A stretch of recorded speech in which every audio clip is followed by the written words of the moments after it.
झोपड़े के द्वार पर बाप और बेटा दोनों एक बुझे हुए अलाव के सामने चुपचाप बैठे हुए हैं और अंदर बेटे की जवान बीबी बुधिया प्रसव वेदना से पछाड़ खा रही थी।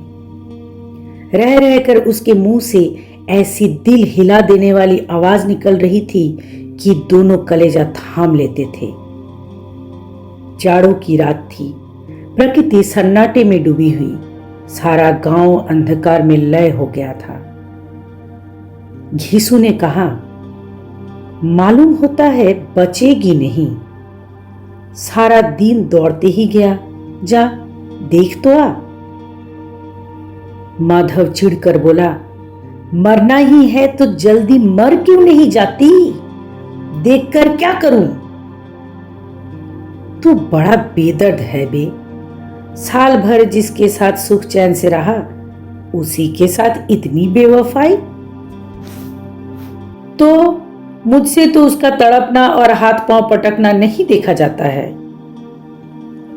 चमारों का कुनवा था और सारे गांव में बदनाम।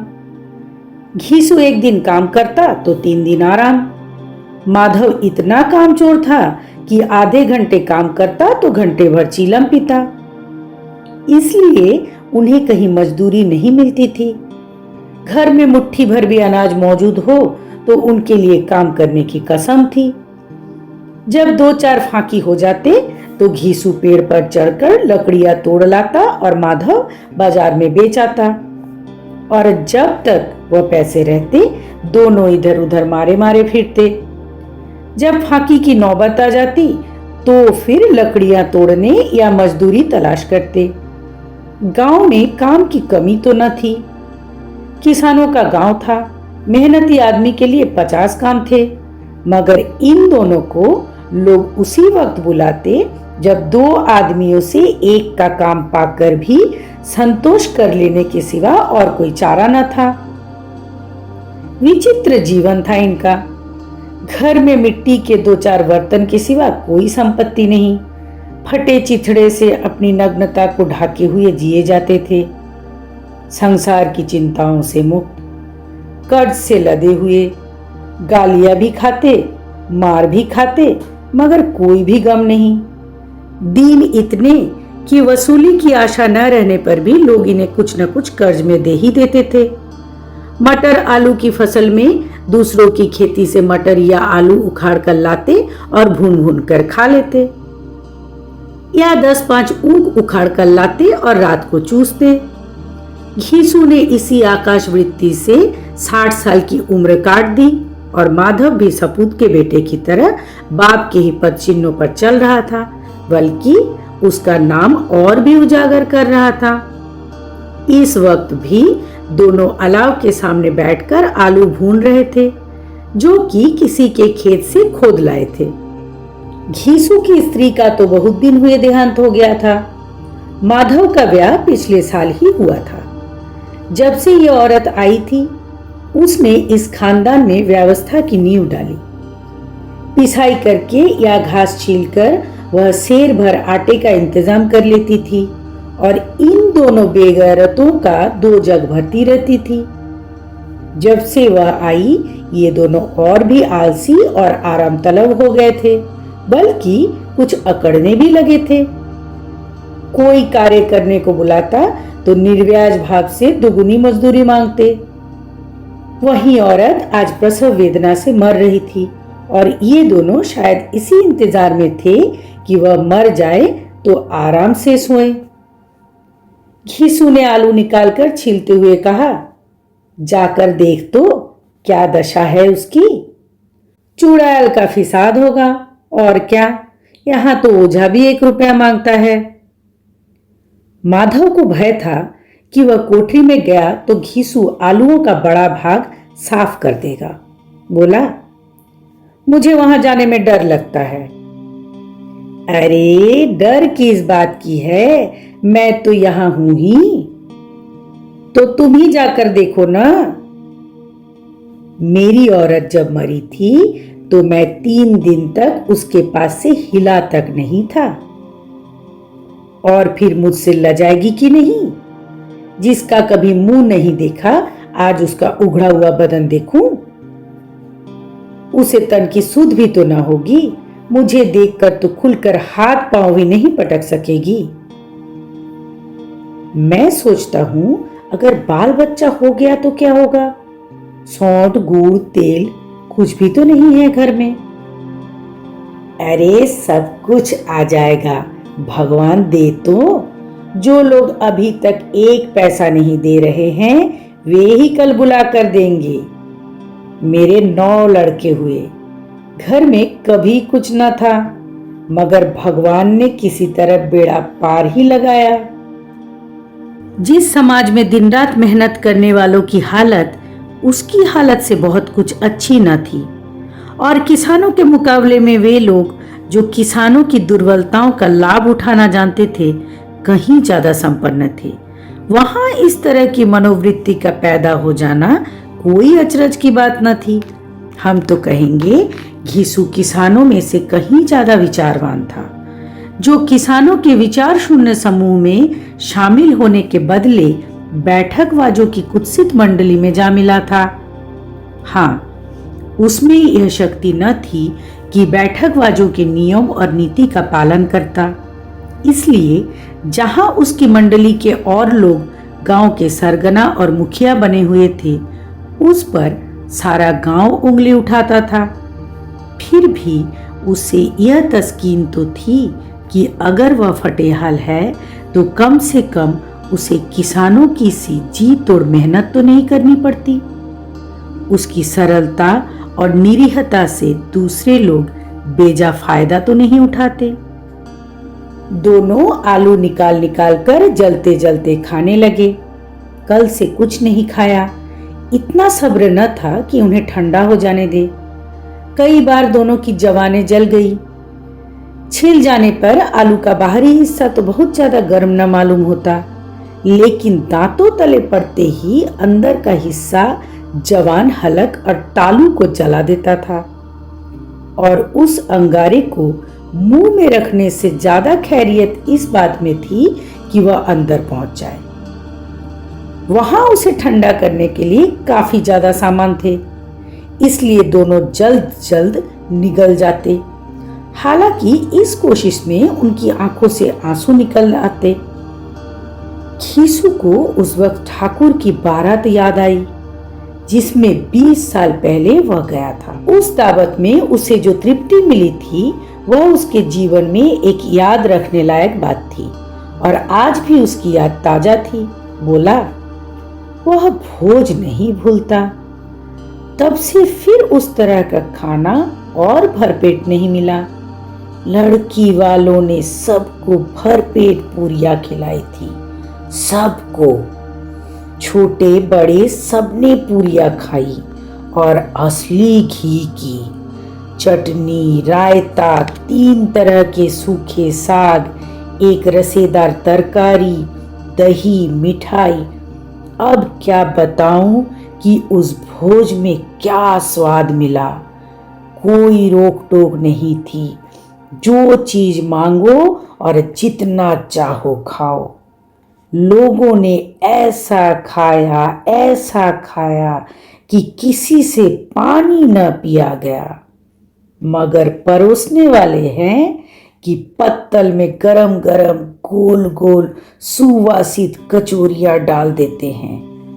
मना करते हैं कि नहीं चाहिए, पत्तल पर हाथ से रोके हुए हैं, मगर वे है कि दिए जाते हैं, और जब मुंह धो लिया तो पान इलायची भी मिली, मगर मुझे पान लेने में कहाँ सुध थी, खड़ा न हुआ जाता था।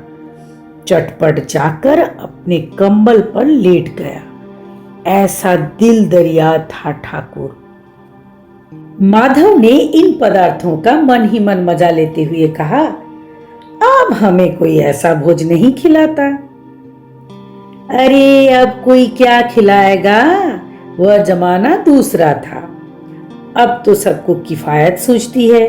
शादी ब्याह में मत खर्च करो, क्रियाकर्म में मत खर्च करो। पूछो गरीबों का माल बटोर बटोर कर कहाँ रखोगे? बटोरने में तो कमी नहीं है, हाँ, खर्च करने में किफायत सूझती है। तुमने 20 एक पूरियां खाई होगी। 20 से ज्यादा खाई थी। मैं तो 50 खा जाता। 50 से कम मैंने भी न खाई होंगी।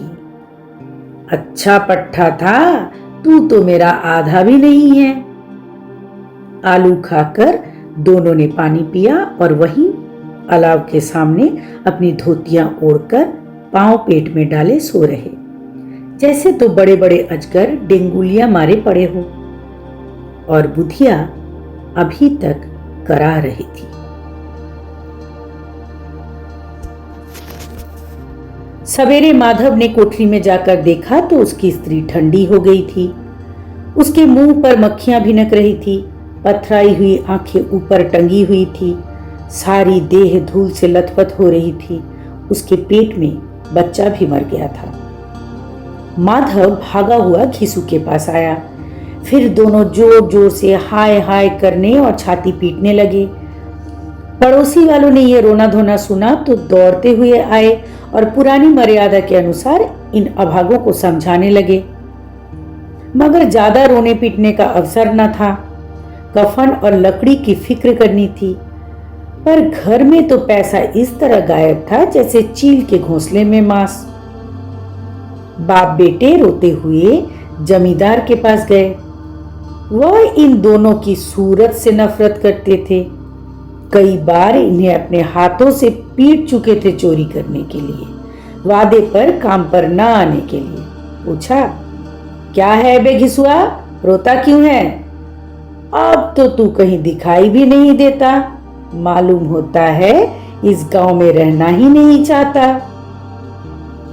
घिसू ने जमीन पर सिर रखकर आंखों में आंसू भरे हुए कहा, सरकार, बड़ी विपत्ति में हूं। माधव की घरवाली रात को गुजर गई।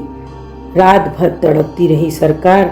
हम दोनों उसके सिरहाने पर बैठे रहे, दवा दारू जो कुछ हो सका सब कुछ किया, मगर वह हमें दगा दे गई। अब कोई एक रोटी देने वाला भी न रहा मालिक। तबाह हो गए, घर उजड़ गया। आपका गुलाम हूं, अब आपके सिवा कौन उसकी मिट्टी पार लगाएगा सरकार? हमारे हाथ में तो जो कुछ था वह सब दवा दारू में उड़ गया। सरकार की ही दया होगी तो उसकी मिट्टी उठेगी। आपके सिवा किसके द्वार पर जाऊं? जमींदार साहब दयालु थे, मगर घिसू पर दया करना काले कंबल पर रंग चढ़ाना जैसा था। जी में तो आया कह दे कि चल दूर हो यहां से। यूं तो बुलाने पर भी नहीं आता, अब जब गरज पड़ी तो आकर खुशामद कर रहा है। हरामखोर कहीं का, बदमाश। लेकिन यह क्रोध या दंड का अवसर नहीं था। जी में कुड़ते हुए भी 2 रुपए निकालकर फेंक तो दिए, मगर सांत्वना का एक शब्द भी मुंह से न निकला। उसकी तरफ ताका भी नहीं, जैसे सिर का बोझ उतारा हो। जब जमींदार साहब ने 2 रुपए दिए तो गांव के बनिए महाजनों को इनकार करने का साहस कैसे होता? घीसू भी जमींदार के नाम का ढिंढोरा पीटना खूब जानता था। किसी ने 2 आने दिए तो किसी ने 4 आने। 1 घंटे में घीसू के पास 5 रुपए की अच्छी रकम जमा हो गई। कहीं से नाज मिल गए तो कहीं से लकड़ी। और दोपहर को घीसू और माधव बाजार से कफन लाने चले। इधर लोग बांस काटने लगे। गांव की नरम दिल स्त्रियां आ आकर लाश को देखती थी और उसकी बेकसी पर 2 बूंद आंसू गिराकर चली जाती थी। बाजार में पहुंचकर घीसू बोला, लकड़ी तो उसे जलाने भर का मिल गई है, क्यों माधव? माधव बोला, हाँ लकड़ी तो बहुत है, अब कफन चाहिए। तो चलो कोई हल्का सा कफन ले ले। हाँ और क्या, लाश उठते उठते तो रात हो जाएगी, रात को कफन कौन देखता है? कैसा बुरा रिवाज है, जिसे जीते जी तन ढाकने के लिए चिथड़ा भी न मिला, उसे मरने पर कफन चाहिए। कफन तो लाश के साथ जल ही जाता है। हाँ और क्या रखा जाता है? यही 5 रुपए पहले मिलते तो कुछ दवा दारू कर लेते। दोनों एक दूसरे की मन की बात को ताड़ रहे थे। बाजार में इधर उधर घूमते रहे, कभी इस दुकान पर गए तो कभी उस दुकान पर। तरह तरह के कपड़े, रेशमी और सूती देखे, मगर कुछ जचा नहीं। यहाँ तक कि शाम हो गई। तब दोनों ने न जाने किस दैवी प्रेरणा से एक मधुशाला के सामने जाकर पहुंचे और जैसे किसी पूर्व निश्चित योजना से अंदर भी चले गए। यहाँ जरा देर तक असमंजस में खड़े रहे दोनों। फिर खीसू ने गद्दी के सामने आकर कहा, साहू जी, एक बोतल हमें भी देना। इसके बाद कुछ चिखौना आया, तली हुई मछलियां आईं और दोनों बरामदे में बैठकर शांतिपूर्वक पीने लगे। कई कुज्जियां ताबड़तोड़ पीने के बाद दोनों सरूर में आ गए। घीसू बोला, कफन लगाने से क्या मिलता है? आखिर जल ही तो जाता, कुछ बहू के साथ तो ना जाता। माधव आसमान की तरफ देखकर बोला, मानो देवताओं को अपनी निष्पापता का साक्षी बना रहा हो।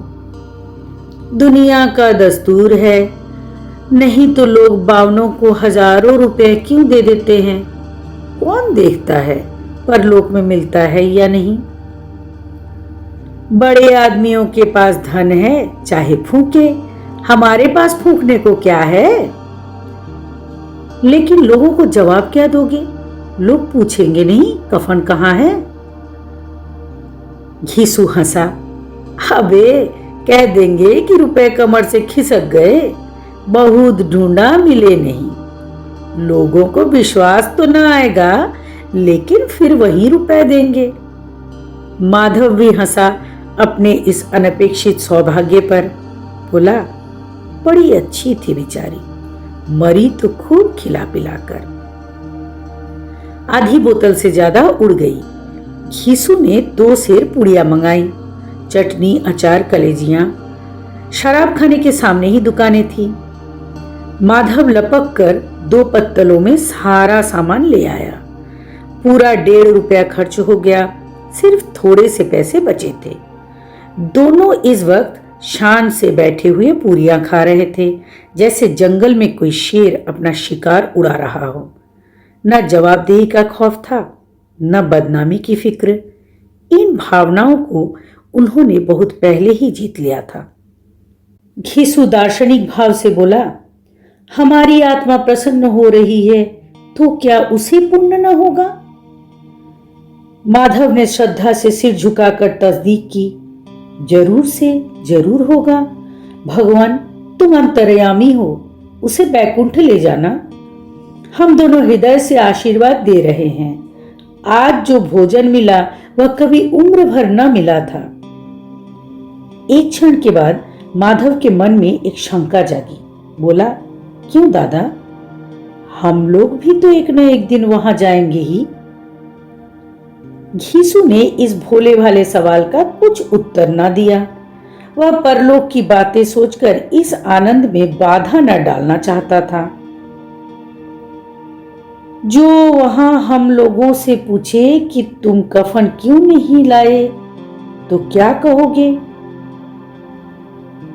कहेंगे तुम्हारा सिर। पूछेगी तो जरूर। तू जानता है कि उसे कफन न मिलेगा। तू मुझे ऐसा गधा समझता है? 60 साल की दुनिया में घास खोदता रहा हूं। उसको कफन मिलेगा और इससे बहुत अच्छा मिलेगा। माधव को विश्वास न आया। बोला, कौन देगा? रुपए तो तुम चट कर दिए। वह तो मुझसे पूछेगी, उसकी मांग में सिंदूर तो मैंने डाला था।